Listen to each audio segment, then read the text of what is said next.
번째 출발했던 시간이 있겠죠. 네. 근데 이걸 우리가 알 수가 없어요, 사실. 네. 왜냐하면 하나님 그 이전부터 존재하셨어요. 그렇죠? 네.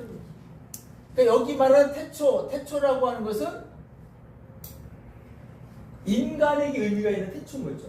자, 근데 문제는 창세기 1장 1절의 태초와 요한복음 1장 1절의 태초 어느 게 먼저겠는가? 우리 신나라 전사님 요한복음 1장. 어느 게 먼저일 것 같아요? 아 이거 영어 일장 일절이 많대요. 뒤에서 알려줬어요? 혼자 말하고 있는데 뭘 알려줘. 예. 이게 창세기 1장. 예. 왜냐하면 이제 창세기에는 태초에 하나님 천지 창조가 시작된 때잖아요. 그죠? 네. 요한복음 1장 1절은 어떠나요? 태초에 말씀이 계시냐. 그 말씀이 누구라 했어요? 뒤에 보면. 아니 정확하게 얘기하면 예수 그리스도죠. 예, 예수 그리스도. 예수 그리스도 그분도 곧 뭐예요? 하나님이시잖아요. 하나님이시잖아요. 그죠? 예. 하나님은 옛날 깐날부터 익숙한 단어 맞죠? 그때부터 존재하셨잖아요. 그걸 뭐라 그래요? 예? 그걸 뭐라 그래요? 선제라 그래요. 선제. 예, 선제. 예. 우리 개념보다 훨씬 이전부터 하나님은 존재하셨다. 예. 선제라고 얘기해요. 드라마 이름에서 무슨 선제 나오는 것 같은데? 예. 제가 이렇게 세속적. 예. 이해 설명됐나요? 됐나요? 예. 자, 그 다음에 넘어가도록 하겠습니다. 예. 자, 요한복음 구조. 자, 요한복음의 구조를 보기에 앞서서 요한복음을 기록한 이 사도 요한이 왜 썼는지 목적도 좀 필요하겠죠? 예. 요한복음을 기록한 목적이 뭘까요? 요한복음 20장 30절, 31절 한번 보겠습니다. 요거 이제 다음 시간까지 숙제예요. 암송이 오는 숙제.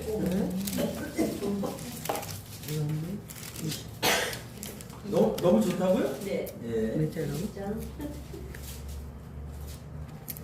다 찾으세요. 요한복음 20장 마지막 장이 아니고요. 바로 마지막 전장입니다. 예. 마지막 전장의 마지막 9절인데요. 여러분 외우실 것은 31절만 외우시면 됩니다. 31절만 했죠. 30절 말고 30절 1절만. 네, 자 같이 봅시다. 시작.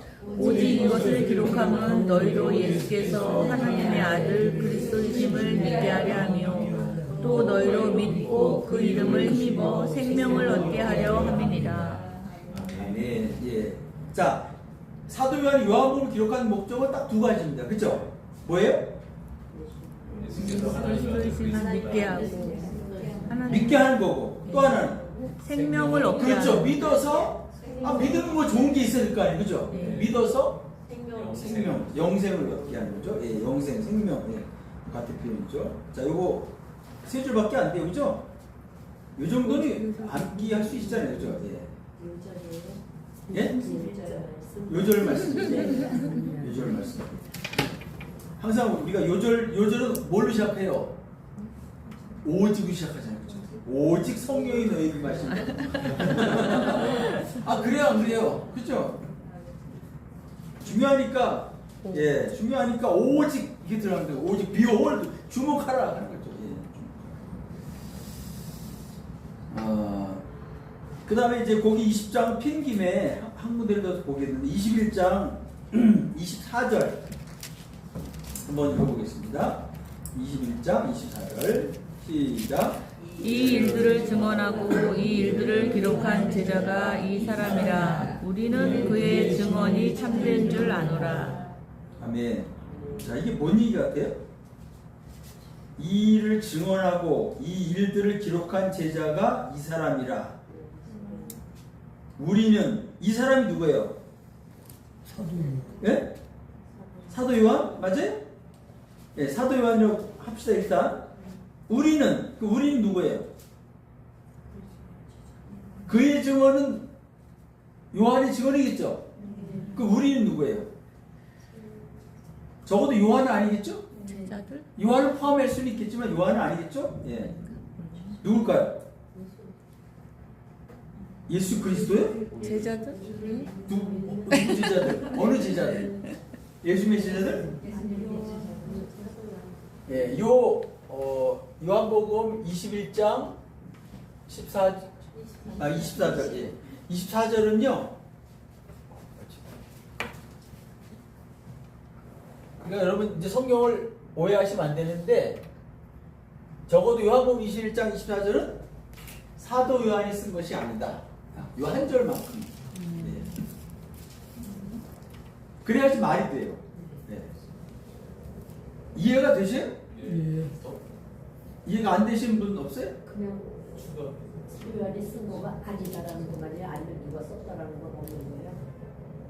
아니 그러니까 요 문맥을 통해서 이건 사도 요한이 쓴 것이 아니구나라는 걸 알 수 있죠. 자, 그래서 이제 제가 설명을 할게요. 우리가 이제 1세기 당시에 이 복음서를 기록했던 아니면 뭐 서신을 기록했던 신약 성경들이 있잖아요, 그죠? 물론 바울 서신이 13권이나 기록됐잖아요. 근데 바울 서신도 똑같아요. 나중에 바울 서신 공부할 때가 올지 모르지만 마지막 부분에 가면 바울이 쓰지 않은 내용이 나와요. 여러분은 뭐 별로 자세히 안 뒤져봐서 모를 수 있는데 그런 부분이 있어요. 그게 이제 1세기 당시에는 어떻게 관인 것 같은 거예요. 그러니까 이런 거죠. 바울은 눈이 굉장히 나빴죠. 그렇죠? 네. 맞아, 틀려요? 맞아요. 예. 그래서 3번 하나님께 간절히 기도했는데 응답이 됐어요, 안 됐어요? 안 됐어요. 안 됐잖아요. 안 되는 것도 은혜잖아요. 네, 그렇죠? 네. 내 은혜가 조카니라. 하나 빠지잖아요. 4개 조카. 4개 조카니라. 그러니까 여기서 똑같습니다. 그러니까 이 성경 대부분을 거의가 다 사도 요한이 쓴 거는 맞아요. 쓴 거는 맞는데 마지막 요 한 절에서 요한의 제자들이 예수님의 제자가 아니라 요한의 제자들이 요거를 뭐 한 거예요? 한 절을 가피를 한 거예요. 예. 이 책을 이제 왜냐하면 완성을 해야 되니까 예. 그 정리를 어떻게 한 거예요? 이 제자들이 한 거죠. 그러니까 바울 서신 똑같습니다. 바울이 그걸 부스러서 자기가 한자 한자 쓴 게 아니에요. 지금은 이렇게 워드로 치면 쉽잖아요, 그죠? 근데 그 당시에는 어떻게 해야 돼요? 예? 양피지나 파피루스 이런 데다가 써야 돼요. 그럼 자기가 그걸 쓰면서 이거 눈도 나쁜데 예, 되겠느냐고요. 그 당시 안경이 뭐 정하겠어요? 그러다 보니까 바울이 어떻게 하냐면 또 불러줍니다. 이렇게 바울이 불러줘요. 그러니까 불러주는 거는 어떻게 될까요? 오류가 있을 수 있잖아요, 그죠? 근데 마지막에 그걸 확인하는 거예요. 확인해서 오케이. 그러면 이제 그 마지막 한 절 정도는 거기다가 이 서신을 기록한 기록자가 이제 그걸 언급을 살짝 하는 거죠. 그리고 나서 이 서신은 어떻게 되냐면 바울 개인의 서신이라기보다는 바울의 공동체 서신으로 그렇게 인정을 했다는 거예요. 이거 똑같아요. 요한복음은 요한이 기록을 했지만 요한의 제자들이 가필하면서 요한 공동체의 공동지필과 같은 그런 개념으로 그렇게 전파가 되는 거고, 물론 오늘날 우리가 받을 때는 그렇다고 뭐 공동지필로 보는 게 아니라 사도 요한이 기록했다. 우리 이렇게 이제 보는 거죠. 그래서 이제 거기에서 약간 이제 또 다른 얘기가 이제 이런 부분이다라고 하는 걸 신명기도 모세 여러분이 듣는 얘기. 그렇죠. 예. 뭐 여러분 창세기도 그렇잖아요. 모세가 기록 모세오경을 기록했다고 했는데 그 옛날 거 뭐 모세 경험을 했어요? 그렇잖아요. 모세 떠나기 전에 이전 거는 그죠? 그런 부분들이 있으니까 그걸 여러분 이상하게 생각하지 마시고요. 예. 하나님께서 그러니까 성경을 있잖아요. 디모데에서 뭐라 그랬어요? 모든 성경은 하나님의 감동을 됐다고 그랬잖아요. 그러니까 사람이 쓴 거예요. 사람이 쓴 건데 거기에 하나님이 역사하신 거죠. 잘못되지 않도록 이렇게 역사. 그러니까 그 사람의 독특한 학문적인 소양 또는 그 사람의 독특한 문장을 표현하는 방법들 똑같은 내용을 써도 비슷한 내용을 써도 어때요? 저와 여러분이 쓰는 게 좀 다를 수 있잖아요. 그렇죠? 주제는 같아도 그죠? 소재는 같아도 그렇게 여러분 이해를 하시면 되겠습니다. 자, 그러면 이제 구조를 보겠습니다. 요한복음은요 총 크게 나누면 세 달락으로 나눕니다. 세 달락. 몇 달락이라고요? 세 달락. 세 달락. 첫 번째는 1장 1절에서 18절까지. 두 번째는 세 번째 결론은 21장. 그러면 이제 여기가 나머지겠죠. 1장 19절부터 20장 31절까지. 그렇죠? 네, 31절까지. 근데 이제 요거를 어떤 학자는 요거를 이제 둘로 나눕니다. 2번 부분을. 그러니까 서론, 본론, 결론 이렇게 말하기도 하고요. 서론, 본론, 결론 이렇게 말하기도 하고요. 어떤 사람들은 이 결론이란 말 대신에 이거를 첨언 이렇게 되게 첨언, 첨부, 첨가 이런 뭐 원하시는 대로 표현하시면 될 것 같아요. 그래서 아까 보신 것처럼 요한복음 20장 31절에서 이미 요한복음을 기록한 목적을 다 표현했죠. 예? 이것을 기록하면 그렇죠. 그러면서 두 가지를 얘기를 요한이 하고 있어요. 그렇죠? 그러니까 요한복음을 기록한 목적은 이미 다 끝난 거죠. 근데 21장은 무슨 얘기인지 아시죠? 네. 예수님이 누굴 찾아가요? 베드로를 찾아가서 베드로 요한의 아들 시몬아 내가 나를 사랑하느냐 세 번씩 묻죠. 네. 네. 베드로도 세 번씩 대답을 하고 묻죠. 그게 이제 예수님이 세 번 부인한 베드로를 다시금 회복시켜주는 어떤 그런 과정이기 때문에 이 전체적인 맥락에서는 요게 21장의 내용이 굳이 뭐 있어도 없어도 맥락적으로는 별 차이는 없어요. 어떻게 보면 베드로 개인적인 어떤 그런 기분이기 때문에 이제 이걸 결론으로 말하는 사람도 있고 이거를 첨가했다.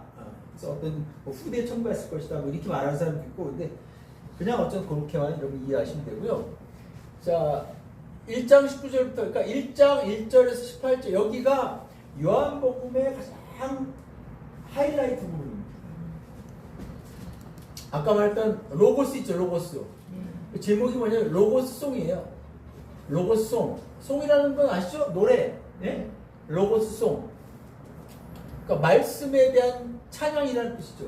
예수 그리스도에 대한 찬양이다 이런 뜻이죠. 로고스송. 네. 그 다음에 여기는 1장 19절부터 12장 마지막 때 몇 절이 50절인가?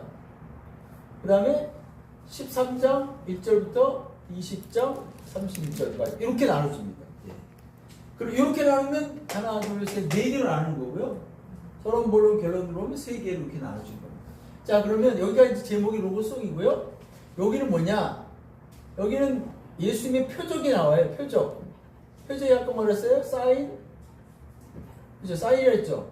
그래서 이 부분을 뭐라고 부르냐면 표적의 책이다. 이렇게 얘기합니다. 표적의 책이다. 자, 여기 13장부터 여기까지는 무슨 책이냐면 영광의 책이라고 얘기해요. 영광의 책.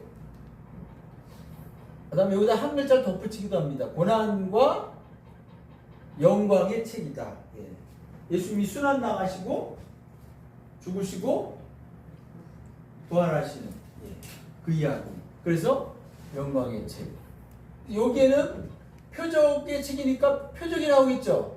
표적이 몇 개 나온다 그랬어요? 아까 말씀드렸죠? 7개. 예, 7개 나옵니다. 첫 번째 표적은 가나의 혼인잔치. 그것이 가나 혼인잔치. 가나 혼인잔치부터 맨 마지막 표적은 마지막? 왜 대답을 안 해요? 또? 마지막은 뭐예요? 예상이 답안이 없었어요? 나사로 죽은 나사로 살리시는 살리는 이야기. 예.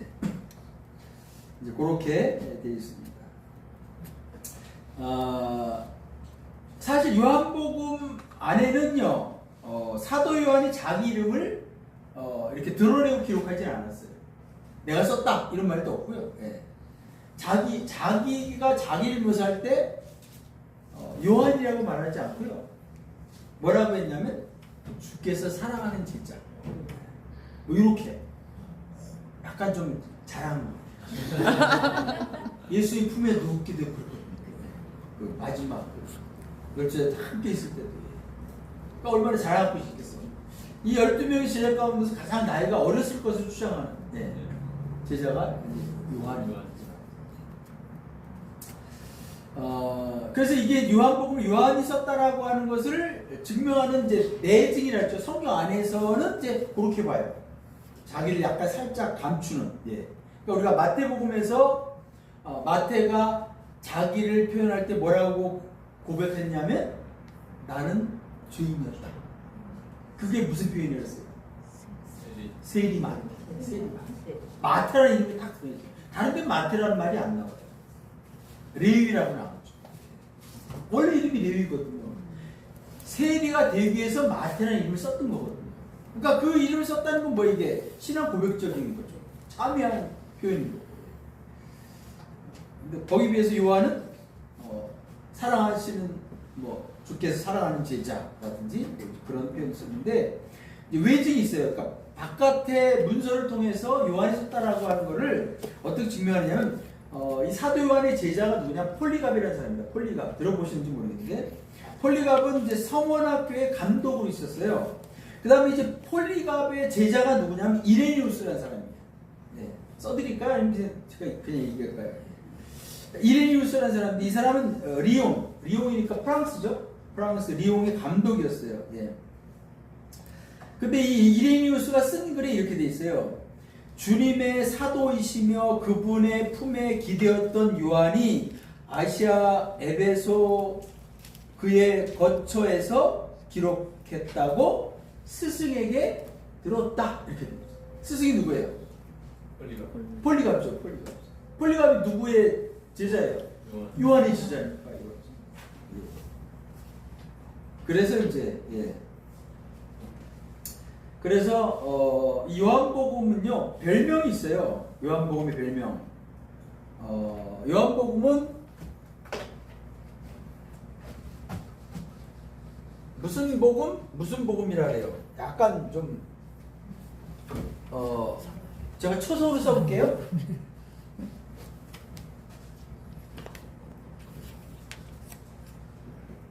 복음.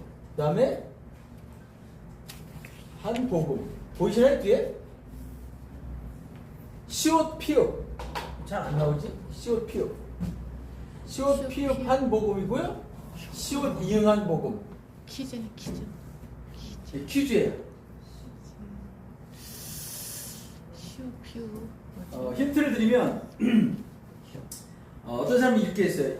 요한 머리스라는 사람, 그분의 주석에서 이렇게 표현하고 있어요. 요한복음은 어린아이도 건널 수 있는 강이지만 코끼리도 헤엄칠 수 있는 연못이다. 이렇게 표현했어요. 그러니까 이 앞에 거 뭘까요? 자, 도움을 드리기 위해서 하나 더 표현할게요. 제가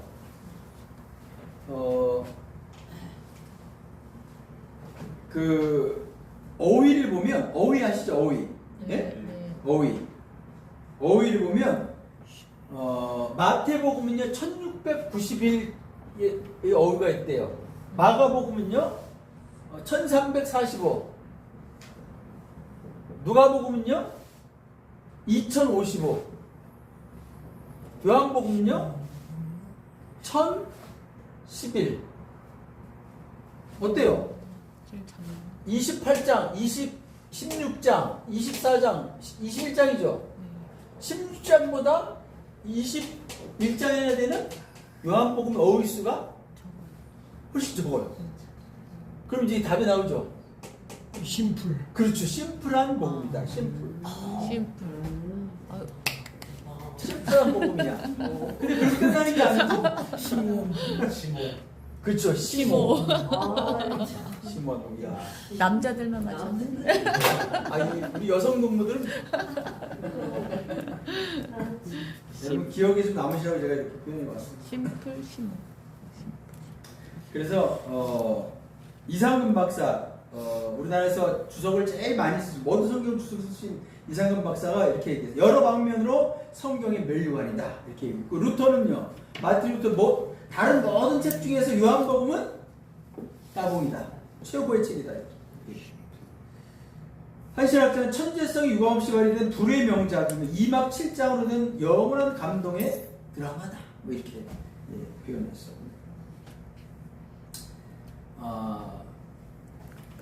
자, 그 다음에 책에 자, 요 얘기를 자, 책을 보시면 23페이지 보면 요한복음 설교를 위한 배경이 나오는데요. 예. 거기 보면 이제 이레니우스가 중간쯤에 나오고요. 쭉 넘겨서 요한복음의 아랍어적인 문체, 유대교의 저자의 지식 이런 건 좀 넘어가겠습니다. 헬라적 배경. 여러분 우리가 신약 성경을 이해하려면 헬라적 배경을 알아야 돼요. 헬라적 배경에서 자 28페이지 1번 뭐라고 되어 있어요? 로고스의 의미입니다. 아까 나왔죠 로고스 그죠? 헬라적 로고스.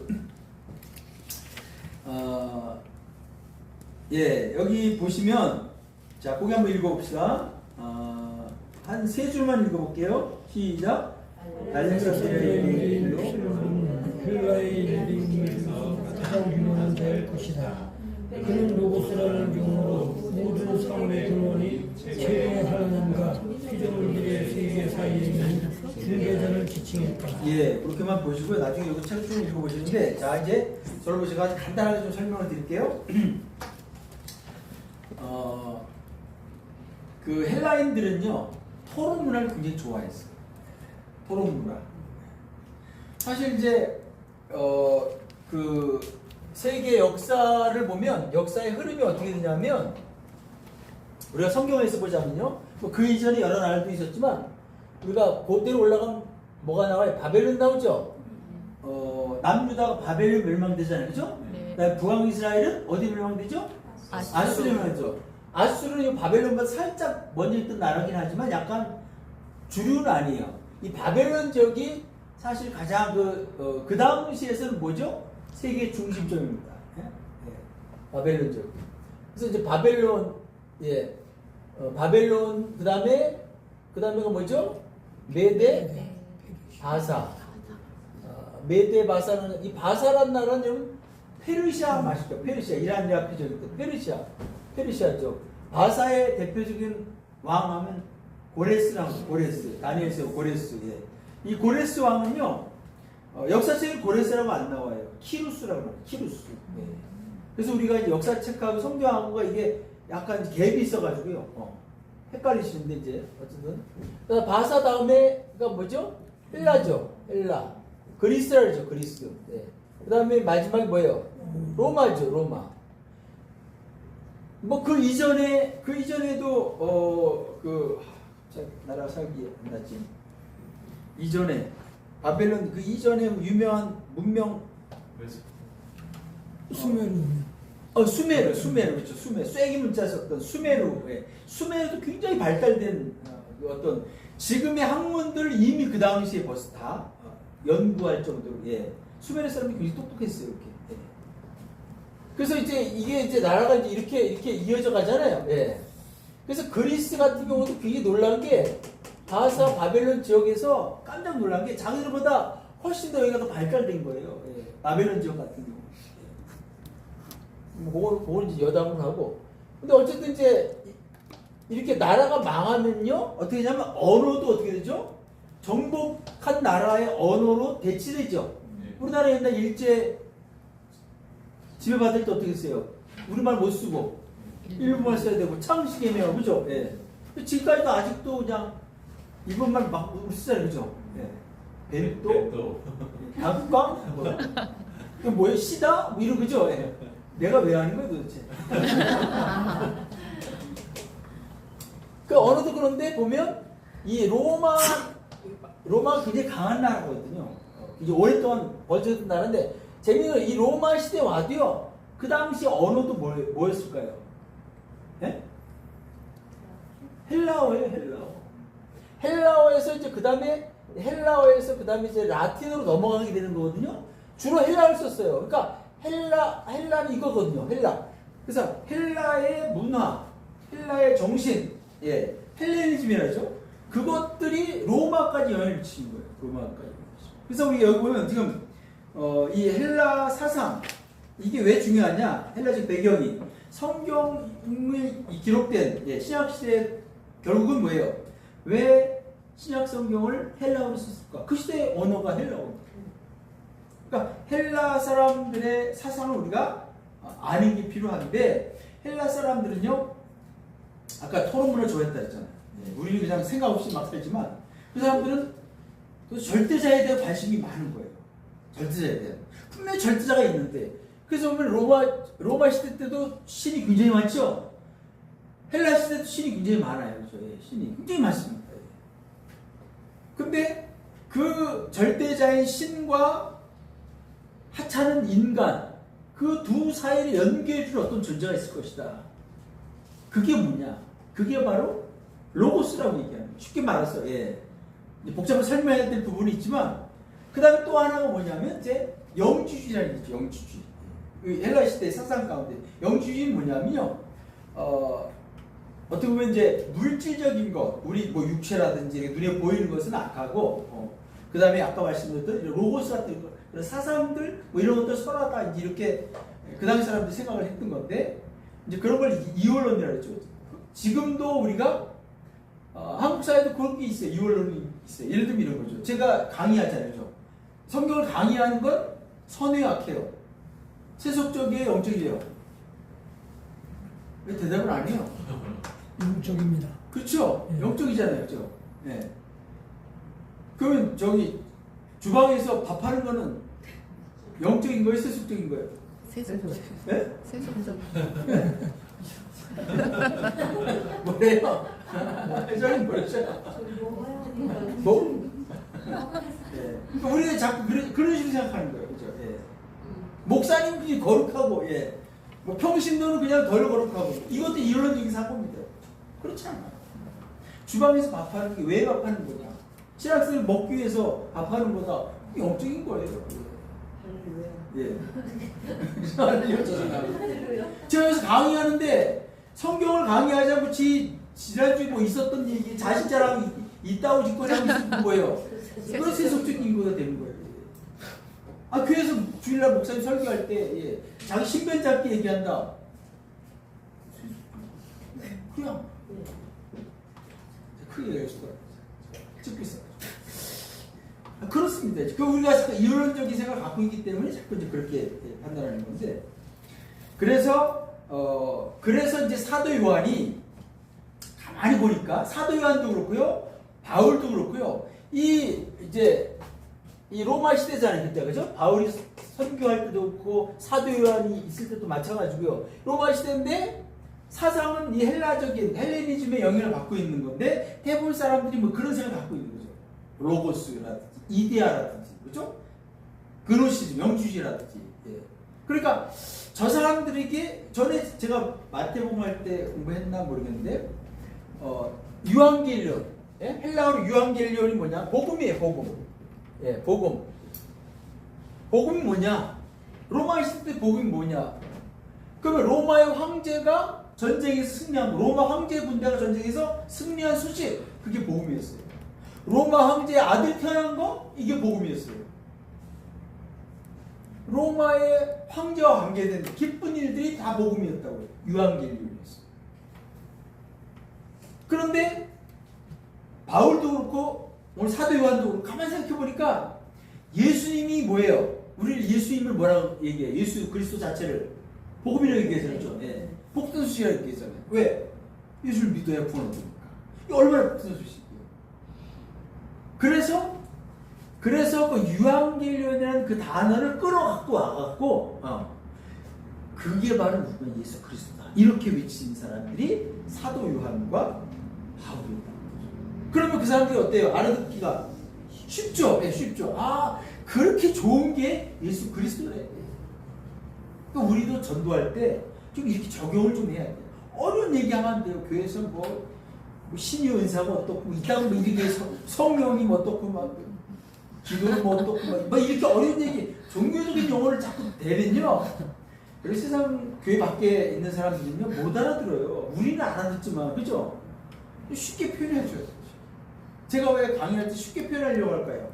여러분도 좀 기억하라고 그러는 거예요. 제가 여기서 막 학적으로 막 철학적으로 있다고 가지고 막 떠들면요 졸릴 거예요. 그죠? 그래서 바울도 그렇고 요한도 그렇고 이 헬라 세대, 그 세계 살고 있는 사람들이 갖고 있는 생각들, 로고스라고 하는 그것도 절대적인 힘, 사상, 에너지, 예. 그걸 이제 어떤 사람은 이제 뭐 그러니까 이 우주가 생성될 때 뭐가 있었다 그랬죠? 우주가 어떻게 생겨났어요? 어떻게 배우셨어요? 빅뱅. 빅뱅, 그렇죠? 예. 폭발이 있었다, 폭발이 있었다잖아요. 그 폭발에 대해서 이게 계속 지금도 우주는 점점 넓어지고 있다 그랬잖아요, 그죠? 예.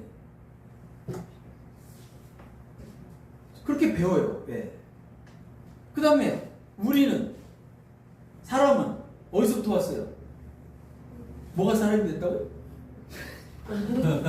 아니 학교에서 배울 때 모릴라. 원숭이 그렇죠. 원숭이가 진화해서 되게 웃겨 죽으려고. 맞아, 저런 많이.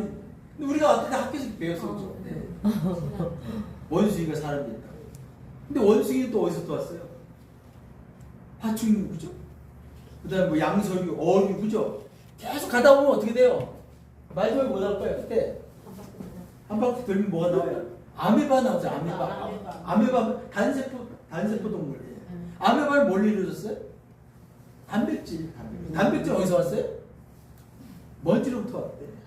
그 먼지 어디서 왔어요? 나 모르는데. 모르는데. 아니 우리 조상이 원숭이라면 어때요? 아 참네. 그래서 원숭이 골은 먹대, 그죠? 우리는 안 그렇지만 저쪽 동물은. 아니 지 조상을 먹는 거 아니에요? 그러니까 과학에서 말하는 그 빅뱅 이런 것도 결국은 모른다는 거예요, 전체 결국은. 모르니까 자꾸 추정해서 얘기하는 거예요. 진화론도 마찬가지입니다. 지금도 그러면 원숭이하고 동물하고 중간적인 존재가 있어야 되고 뭐가 그 종과 종 사이에 이런 것들이 계속 나와야 될 거 아닙니까? 시간이 되면서. 그 얘기하면 자꾸 쓸데없는 얘기는 아니지만 어쨌든. 자, 그렇게 그래서 로고스라는 개념을 이제 그걸 가져온 거예요. 그 헬라 사람들이 갖고 있는 로고스의 개념을 그대로 가져다가 거기다가 누굴 갖다 쫙 붙인 거예요? 예수 그리스도 붙인 거예요. 그러니까 그들이 이해하기가 어떨까요? 쉽죠? 쉽죠? 그게 로고스의 의미입니다. 로고스. 왜냐하면 예수님에 대해서 보세요. 유대적이었던 사람들은, 유대인들은 예수님이 그 땅에 계셨으니까, 사셨으니까 어느 정도 정보라도 있잖아요. 그죠? 그렇지만 헬라 세계 사람들은 어때요? 생전 예수님 본 적도 없잖아요. 그리고 하나님 보여줄 수도 없잖아요. 보일 수 있어요? 보일 수 없잖아요. 그러니까 안 보이는 걸 갖다가 설명한다는 게 참 어려운 거예요. 근데 다양하게 그들이 갖고 있는 사상이 있잖아요. 응? 그 로고스라는 개념. 거기다 예수님을 딱 연결시키니까 복음이 어떻게 된 거예요? 그래서 확산된 거예요, 복음이. 로마 시대 때 복음이 귀족들에게 복음이 들어갔고, 그래서 AD 313년에 어떻게 됐어요? 콘스탄틴 대제가 기독교를 국교로 공인하죠. 기독교 인구가 10%도 안 됐답니다. 한 5% 됐을까요? 지금 우리나라 기독교 퍼센트가 한때는 막 20%라고 그랬는데 저부터 20% 지금 안 되고 한 10% 정도 될 것 같은데 지금 뭐 기독교의 영향이 미미하잖아요. 그렇죠?